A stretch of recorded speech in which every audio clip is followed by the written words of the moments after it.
Questa è la storia di Nicolas Geiger e della sua ultima sigaretta. 1980. Un uomo da solo si lancia verso un'impresa alpinistica pericolosa, audace, un'impresa che alcuni avevano già tentato e dove tutti fallirono, ma quell'uomo non era solo a caccia dei primati, era un uomo che amava e cercava la solitudine e attraverso di essa ascoltare la voce delle montagne e quella del suo corpo. Un uomo capace di passare 60 giorni isolato a oltre 6.000 metri, un uomo che cercava risposte alle sue domande, umane e scientifiche, lasciandosi avvolgere per 60 lunghissimi giorni dalla grande incognita, dalla furia degli elementi e dal fumo delle sue sigarette. Un uomo che non tornò più indietro da quel tentativo su quella parete, un uomo che sparì e che riapparse 39 anni dopo.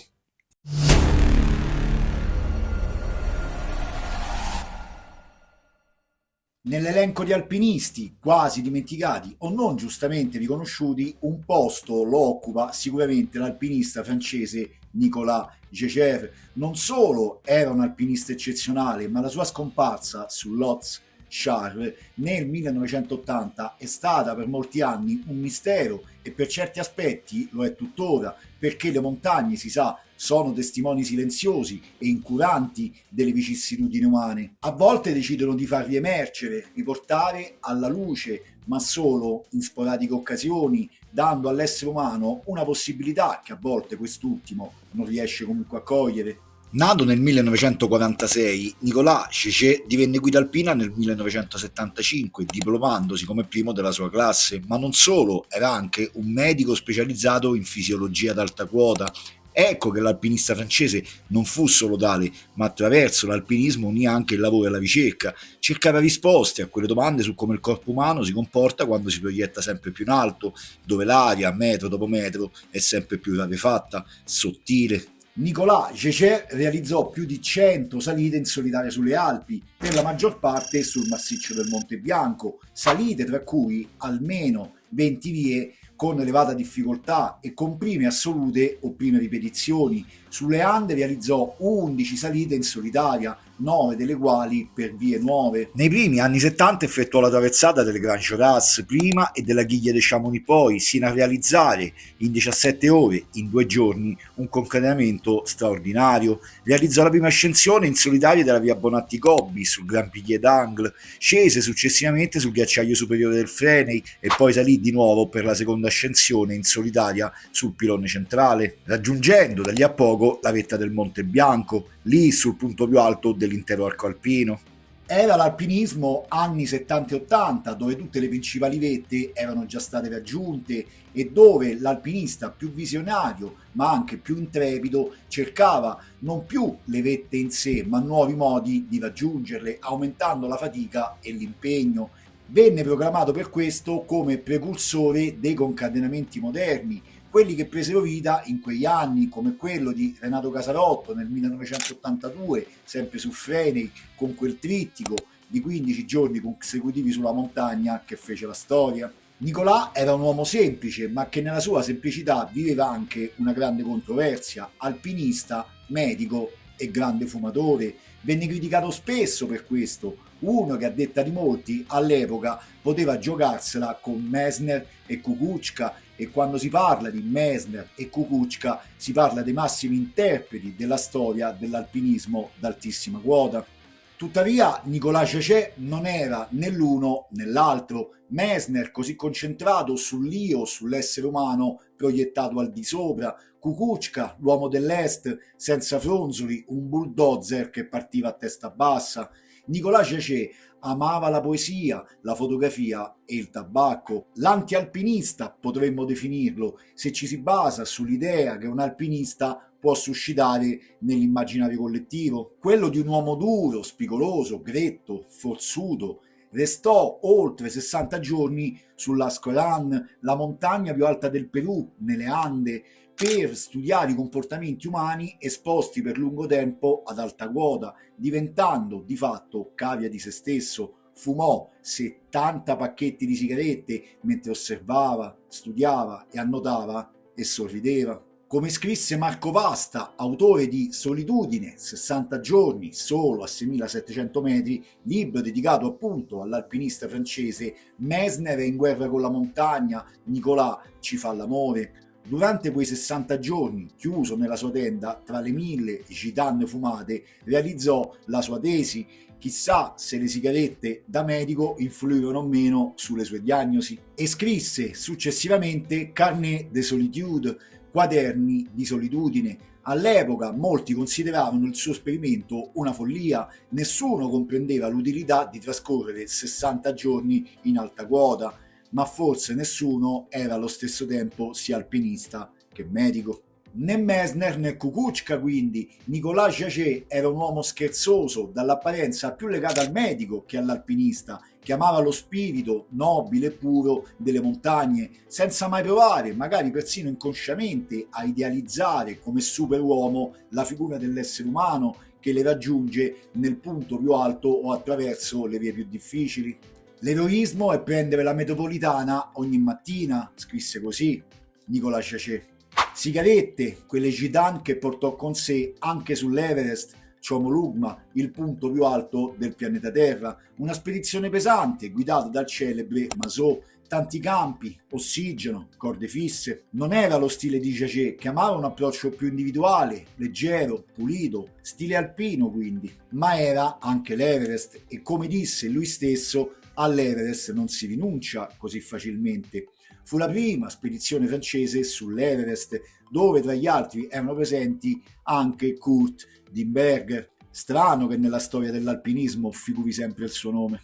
Lì, a 8.848 metri, l'alpinista medico specializzato in fisiologia ad alta quota si accese una sigaretta, diventando, con molta probabilità, il primo uomo a realizzare tale impresa.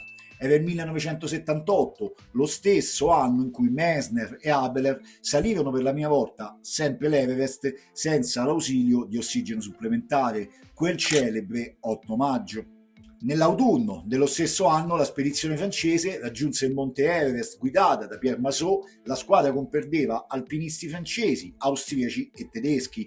Il gruppo raggiunse la vetta dell'Everest con ossigeno supplementare il 15 ottobre, fu la prima scalata francese sull'Everest e con molta probabilità anche la prima sigaretta fumata sull'Everest. Sì, Nicolà, una volta giunto in vetta, si tolse bombola e respiratore e si accese una gitane a 8.848 metri. Atteggiamento piuttosto singolare, se vogliamo, per un medico. Nicolas Jachet voleva osservare gli effetti della privazione di ossigeno sul punto più alto, consentito. Concluse che non era poi così difficile stare lì seduti senza maschere di ossigeno, ma che ogni volta che doveva muoversi era difficile a causa dell'ipossia e probabilmente anche a causa delle sue sigarette. Il giorno successivo Jachet e Afanassiev sciarono giù dalla montagna da 8.200 metri a 6.500 metri in un'ora, proseguirono dal campo 2 a 6.500 metri a campo 1 a circa 6.000 metri in 2 ore, dove passarono la notte prima di scendere al campo base. All'epoca si trattava di un'altezza record per una discesa con gli sci non integrale. Poi arrivò Kammerlander. Durante l'avvicinamento all'Everest, l'alpinista francese osservò molto una parete vicina al grande colosso himalayano, una parete che guarda a sud, dirimpettaia del più celebre Everest, la temuta e allora ancora inviolata parete sud dell'Oz. Il grande problema irrisolto dell'Himalaya, il problema dell'alpinismo del 2000, come lo definì Messner, che però venne risolto nel 1990, sicuramente da Tomo Cesen o dai russi poi è ancora tutto da scoprire. Finora la più grande impresa in solitario è stata la scalata del Nanga Parbat da parte di Messner nell'agosto del 1978 per una nuova via, disse Jachet prima della sua spedizione. La parete dell'Oz è più alta e più difficile. Nel 1980 Jachet si sentiva pronto, il suo piano enormemente ambizioso era quello di effettuare la prima salita della parete sud dell'Oz supportato da 2 amici. Avrebbe poi scalato la cresta ovest dell'Everest da solo, senza bombole di ossigeno né supporto di Sherpa.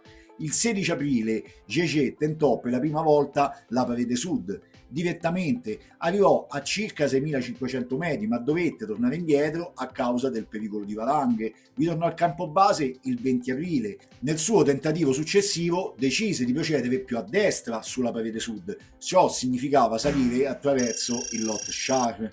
Secondo un rapporto dell'Himalayan Database, Gege disse al campo base che voleva tentare una traversata ancora più imponente. Dall'Oz Shar sarebbe salito sull'Oz Main, passando per l'allora ancora inviolato l'Oz Middle, la vetta centrale, salvo poi scendere sul versante nepalese, tentando quindi anche l'Everest in solitaria. La traversata era un progetto estremamente impegnativo con scarse possibilità di successo, tuttavia Geiger credeva nella sua capacità ed era sicuro di poter trascorrere molti giorni in alta quota affrontando le enormi insidie ed incognite del caso, a metà tra esplorazione e concatenamento, tra studio e osservazione. Nel 1984 quattro alpinisti cecoslovacchi effettuarono la prima ascensione senza ossigeno supplementare dell'Oz Shar, raggiungendo la vetta il 20 e il 21 maggio attraverso una nuova via lungo la parete sud. Dopo il suo tentativo sulla parete sud dell'Oz, il 25 aprile Geiger inizia la scalata dalla cresta sud-orientale dell'Oz Shar. Da solo portò con sé cibo sufficiente per 8-15 giorni. Il cameraman Bill Rosser filmò la salita dal campo base, essendo già acclimatato grazie al primo tentativo sulla parete centrale. Geiger salì piuttosto velocemente e bivaccò a circa 8.000 metri sull'Oz Shar, individuato attraverso il teleobiettivo dal campo base. Il 27 aprile, 2 giorni dopo, Rosser vide Geiger a 8.200 metri che saliva a velocità incredibile. Poche centinaia di metri lo separavano dall'ambito traguardo, ma il tempo peggiorò e la montagna venne avvolta da una violenta bufera. Rosser dal basso non riuscì più a scorgere Geiger. Dell'alpinista francese nessun segno, nessun segnale. Sulla parete sud dell'Oz calò il gelo, il silenzio, e gli unici movimenti che si potevano osservare erano quelli del vento, delle nuvole, delle valanghe. Secondo Edward Morgan, autore di L'Oz South Face, The Wall of Legends, un libro che racchiude tutte le grandi vicende e controversie che negli anni sono accadute sulla parete, il resto della spedizione si era già spostata al campo base dell'Everest per attendere Geiger nel caso in cui fosse riuscito ad attraversare il Lhotse, ma Geiger non fece mai più ritorno. Geiger aveva detto che se non fosse tornato dopo 15 giorni le ricerche non sarebbero dovute essere effettuate perché sarebbe in quel caso sicuramente morto. Il maltempo si abbatté con ferocia sulla montagna per 6 lunghissimi giorni e le ricerche successive tramite l'elicottero non diedero nessun segnale di vita dell'alpinista francese. Potrebbe finire qui, quindi, questa storia. Geiger scomparso dopo un tentativo temerario quanto innovativo, tentando uno di quegli exploit che cambiano per sempre la storia dell'alpinismo. Per 39 lunghissimi anni la famiglia di Nicolas rimase convinta di questo, che queste fossero le uniche informazioni a riguardo, ma 3 anni dopo la fatale spedizione di Geiger nel 1980 avvenne un fatto, una scoperta che però passò inosservata a tutti. Siamo nei primi anni '80, la grande comunicazione di cui disponiamo oggi ancora non esisteva e qualsiasi rivista di alpinismo che può presentare un dettaglio viene letta da pochissime persone, una lettura di nicchia e nella maggior parte dei casi confinata alla propria località. Il tantam mediatico non esisteva. Oggi se accade un fatto, viene riportata una notizia dall'altra parte del mondo in pochissimo tempo, questione di ore, persino di minuti. Questa è in grado di rimbalzare da un continente all'altro. Durante le ricerche sul caso Tomo Cesen è stato dedicato l'ultimo video uscito sul canale alla grande controversia della parete sud dell'Oz, lo trovate nelle schede. Nel 2013-2014 il ricercatore alpinistico Rodolphe Popier trovò una nota su The Himalayan Database che menzionava il libro Canadesi sull'Everest, la coraggiosa spedizione del 1992. Il libro, pubblicato nel 2006 e scritto da Bruce Patterson, racconta la storia della prima ascesa canadese sull'Everest. Il libro menziona il ritrovamento del corpo di Nicolas Geiger sull'Oz Shar da parte dell'alpinista Roger Marshall. Il corpo si trovava in una tenda a meno di 500 metri dalla vetta. Le successive verifiche attraverso le seppur sommarie descrizioni del corpo confermarono che quell'uomo, rimasto per oltre 30 anni sulla montagna, era appunto Nicolas Gégé. La notizia della scoperta del corpo di Gégé da parte di Marshall non arrivò in Francia e passò inosservata alla maggior parte delle persone. Nel 2019 Hélène Gégé, figlia di Nicolas, venne a conoscenza dell'intera storia 39 anni dopo. Più di recente, la scrittrice Virginie Trousset ha scritto un libro dedicato a Gégé, l'uomo che viveva alto, la passione del dottor Gégé. Trousset parla della scoperta del corpo da parte di Marshall, storia che anche Edward Morgan ha approfondito nella seconda edizione di Lots South Face. Il ricercatore alpinistico, mettendo insieme i vari pezzi, asserì che Roger Marshall, autore del ritrovamento, parlò di una tenda giallo-blu dove trovò il corpo di Gégé. La tenda non era di Gégé, ma apparteneva a una spedizione precedente. Il cameraman Rosser, quello che filmava Gégé dal basso, dichiarò di aver avvistato Gégé per l'ultima volta a circa 8.200 metri, dopo il bivacco a 8.000. Secondo il ricercatore, a seguito di un controllo della parete tramite mappe e foto della cresta superiore, esiste un ampio pendio che va dai 7.150 metri agli 8.020 metri. Ritenendo quindi che la tenda si trovasse da qualche parte vicino a quel punto a 8.020 metri, sostanzialmente in linea con il bivacco a circa 8.000 metri avvistato appunto dal cameraman dal campo base. Quel primo bivacco che però con molta probabilità venne effettuato nella propria tenda. Questo cosa significa? Che Gégé raggiunse gli 8.200 metri, quota dell'ultimo avvistamento, salvo poi aver fatto ritorno in quel rifugio improvvisato a circa 8.000 metri. Tutto quello che avvenne da quell'ultimo avvistamento fino al suo ultimo respiro resterà per sempre e comunque un mistero.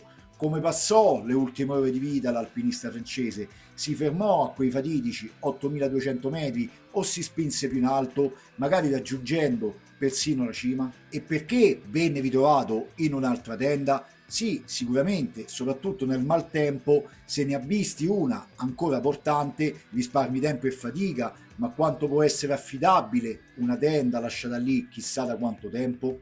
Avrebbe potuto compromettere la propria il giorno precedente e ripiegare su quella abbandonata.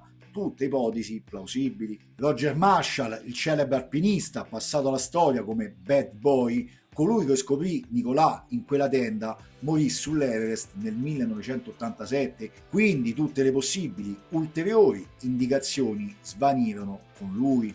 Restano delle teorie, delle ipotesi, quelle più plausibili. Lo stesso ritrovamento potrebbe essere avvenuto più in alto, anche se, considerando la conformazione finale della montagna, l'ultimo trapezio sommitale, questo risulta essere abbastanza difficile. L'eredità di Nicolas Gégé è importante per la storia dell'alpinismo, un uomo passionale, lucido e colto, con una grande esperienza e amore per la montagna, è un uomo che viveva dell'alpinismo, non delle medaglie, ma delle emozioni che esso produce, associate alla conoscenza. Se Nicolas in quel 1980 raggiunse la vetta dell'Hotz Charles, questo cambiò la storia, ma non l'eredità che ha comunque lasciato l'alpinista francese. Sicuramente non oltrepassò il confine, quindi la cresta che delimita il Lhotz dall'Everest, altrimenti non sarebbe poi tornato indietro.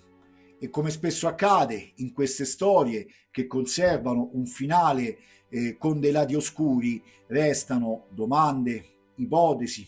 Come passò gli ultimi istanti di vita Nicolas Gégé?